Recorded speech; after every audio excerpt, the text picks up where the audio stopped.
Are you sick of eating from standard tourist menus? Are you tired of spending your whole holiday with other foreigners? Do you think that this dish means Spanish food? I've got some tips for you guys. Hi guys, and welcome back to my channel. So today I'm going to give you my top tips for traveling like a local in Spain. So obviously everyone has their own style of travel, but if you're like me and you like to actually feel like you've got into the country and you've got a taste of the local culture, then I think these tips are going to suit you perfectly. Before you start typing comments below, I know I'm not a local, but I have been living, working and traveling in Spain for a year and a half now. I'm going to give you the tips that you need to have the most local experience that you can as a foreigner. Alright, my first point is probably pretty predictable if you are Spanish and you're here. Get out of Barcelona. Barcelona is an awesome city. I'm not saying that it's not, but Spain is a big country and it's made up of a lot of really unique microcultures. Even like in the smaller cities, around the cities, you can travel 20 minutes and the culture might change like almost completely, it seems, as a foreigner.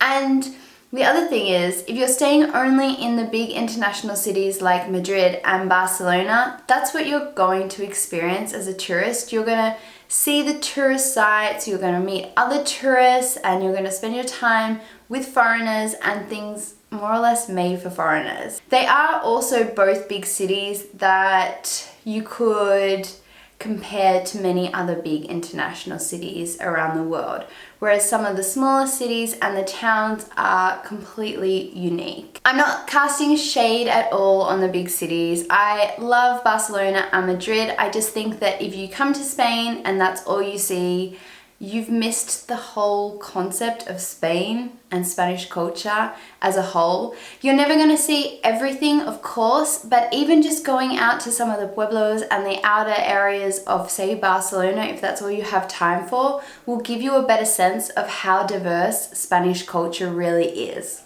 But how do I get out of the cities, you ask me? Well, here's my tip.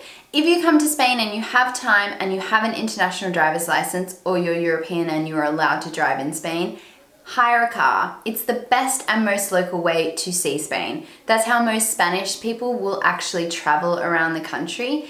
If you can't hire a car for whatever reason, there is a thing called BlaBlaCar. It is amazing, and the best thing about it really is that you're going to share a ride with locals. These are some of the few occasions where you actually get to meet and have a conversation with a real local who's not working in tourism and isn't just saying things to you that you want to hear. It's a really nice local experience. I've only had good experiences with BlaBlaCar. I say I've only had good experiences with BlaBlaCars, but I must mention the one time where I did get to Sevilla in 2 hours instead of 3 hours. We got into this car with a guy, a Spanish driver, and he just whoosh.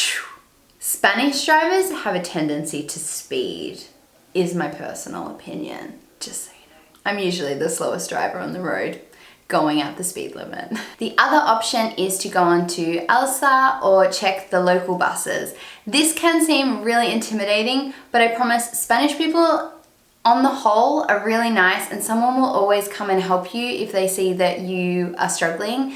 And with sign language and a bit of Spanglish, you will be able to make your way anywhere. A family friend of mine said this: "We found better tapas in London than we did in Spain."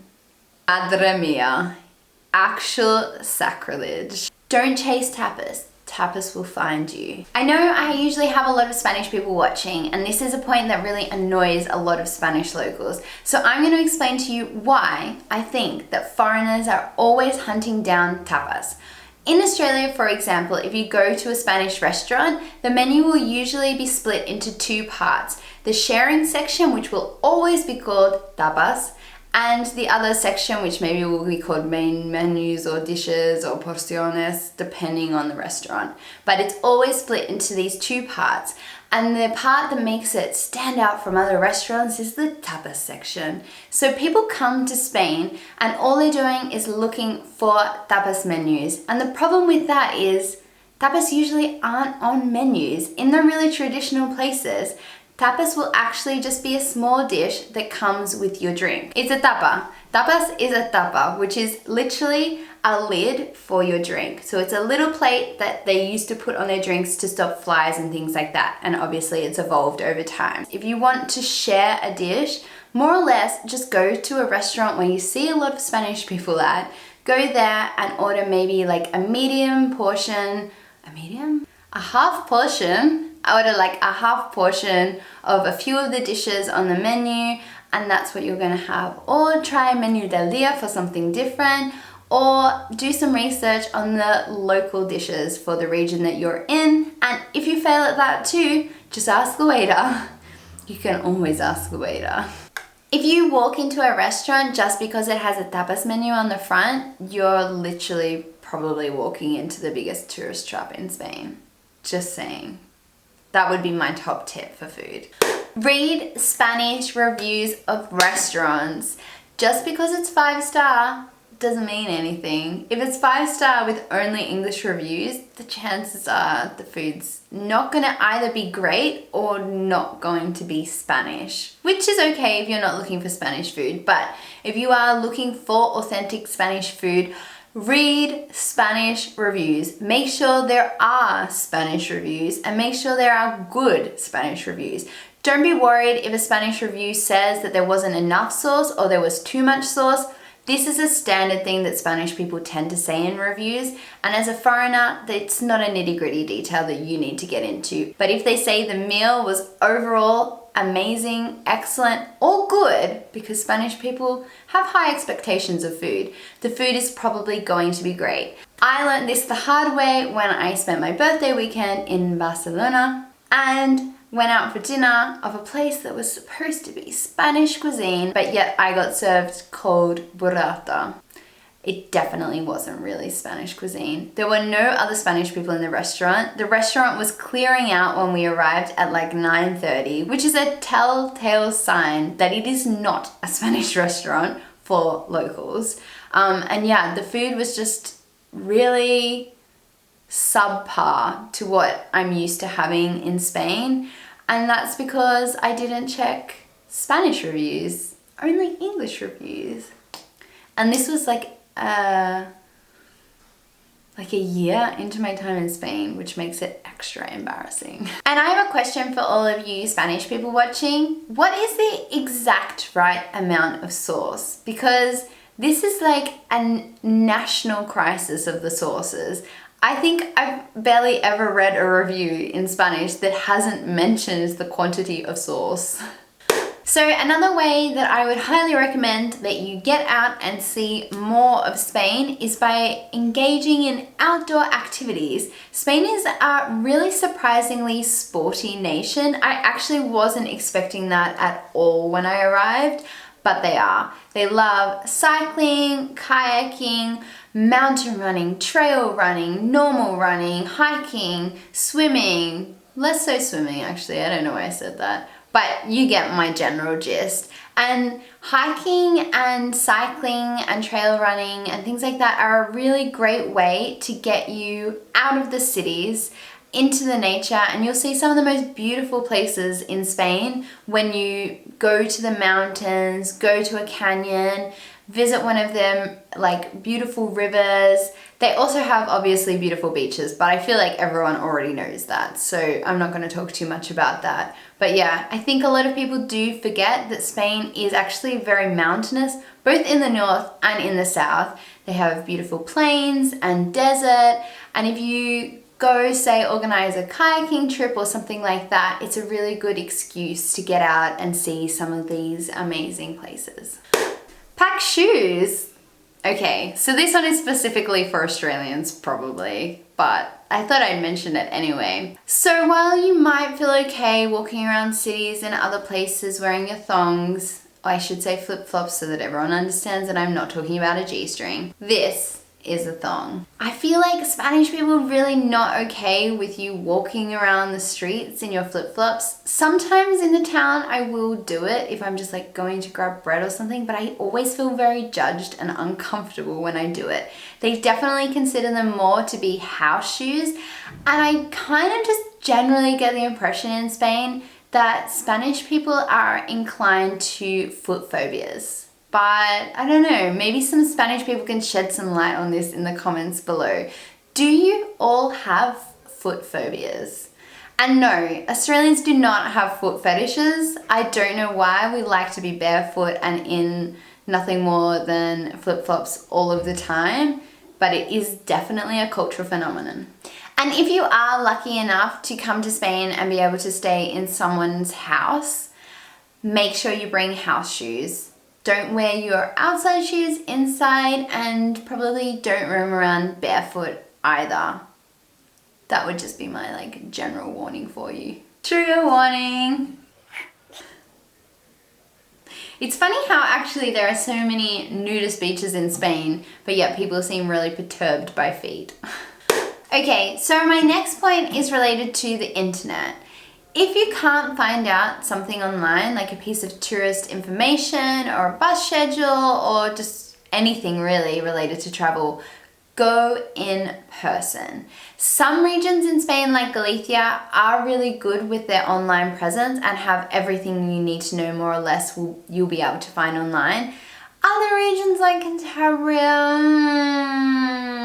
you really need to go to the tourist office in person. They will always give you the best and most local information as well. So even if the information is online, you might also want to go in person anyway. In most parts of Spain, someone will probably speak English in the tourist office.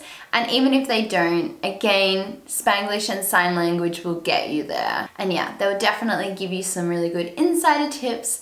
And they're often also really good at telling you where the best casa rurales are. And some of those places like that, which might actually still not be on bookings.com and other websites like that. And my final point is adhere to local hours. Spanish hours are a lot more different to probably most other countries that you will visit. And this is actually due to the fact that their sunlight doesn't really reflect the time of the day in the same way it does in most other parts of the world. Argentina and parts of China also suffer from the same issue. So what happened in Spain was during the Franco regime, they changed the clock so they'd be online at the same time as the other dictators, which means that it's like 9 o'clock in Spain when it should be 8, and then in summer it's 10 o'clock in Spain when it should be 8 o'clock, if that kind of makes sense to you. Regardless, whether or not you want to change your times or not doesn't really matter. You're not going to change a whole country's timetable, so it's best you just adhere to theirs. It's going to help you not be hangry the whole time that you're there, and it's going to stop you getting frustrated when things are closed when you're expecting them to be open. Spanish people eat lunch late, they eat dinner late, and things are often shut during the hours of meal times. So not only is it beneficial to eat during the meal times because you'll be eating out with locals and you'll get a better atmosphere and the food will be getting served. You won't be told, no, there's no food service left anymore. But also, if you're trying to visit tourist sites and attractions or go shopping and things like that in those hours, chances are they'll be closed. The other thing I would say is just to check in advance about festivals and summer timetables, because things do change during festivals and summer in Spain. And you want to just make sure you know in advance if something's not going to be open at all or closing earlier in the day. There are so many festivals in Spain, it's really worthwhile checking, and the festivals in Spain are different everywhere. So maybe it's a festival day in the south somewhere, but it won't be a festival day in one place just slightly higher, or it'll be a festival in a town and the city close to it, it isn't a festival day. So yeah, it's definitely worth checking, especially over the really intense festival months, which tend to happen pre and post summer and around Christmas and Easter and the whole year. So that is all of my tips for traveling like a local in Spain. I hope you found them useful. If you are planning a trip to Spain in summer, I'd love to hear where you're planning on going in the comments. And if you have any extra tips or tricks for traveling in Spain in a more local fashion. If you liked this video, please remember to subscribe and give me a like, and I will see you in the comments below, and I will see you in a new video, hopefully sooner than this one came out.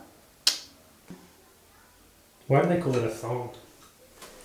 Probably because it's like a G-string for your toes. They should have called it a toe G-string. Why else would they have called it a thong? A thong in English is just a strip of leather. Ah! But G-strings made out of strips of leather originally. That would be so uncomfortable.